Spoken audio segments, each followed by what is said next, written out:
In today's video, I'm going to teach you how to embed Substack on website. By the end, you'll have a working subscribe button on your site so visitors can join your newsletter without leaving the page. All you need is access to your Substack settings and the ability to edit your website's pages. Start in your Substack dashboard and head into Settings. This is where Substack keeps all the tools related to your publication's configuration, including growth features. If you don't see settings right away, look for the Publish area or Account menu. Settings is typically listed there.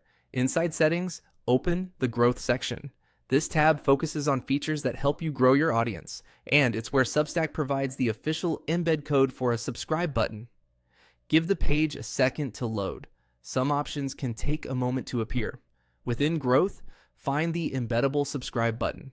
This section includes a pre-built code snippet that renders a clean branded subscribe button tied directly to your publication. You may see a preview, and depending on your account, simple customization options like theme or button text. The default settings work well for most sites, so you can use it as is if you prefer.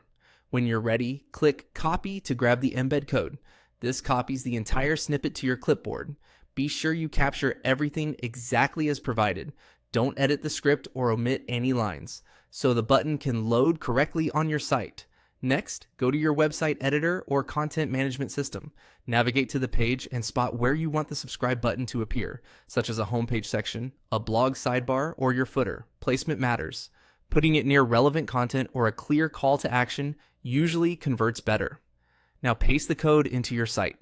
Use an HTML or code block rather than a visual text editor. On many platforms, this is called a custom HTML block. On site builders, look for an embed or code element. Drop the snippet into that block, position it where you want, and save your changes. If your platform restricts scripts, ensure embeds are allowed on that page, or use its approved method for adding third-party code. Publish or update the page, then refresh to test. You should see the subscribe button load, and clicking it should trigger the Substack sign-up flow. If it doesn't appear, clear your cache, disable any aggressive content blockers, or check your site's script permissions. That's it. Your Substack subscribe button is now embedded on your website, ready to capture new readers right where they find you.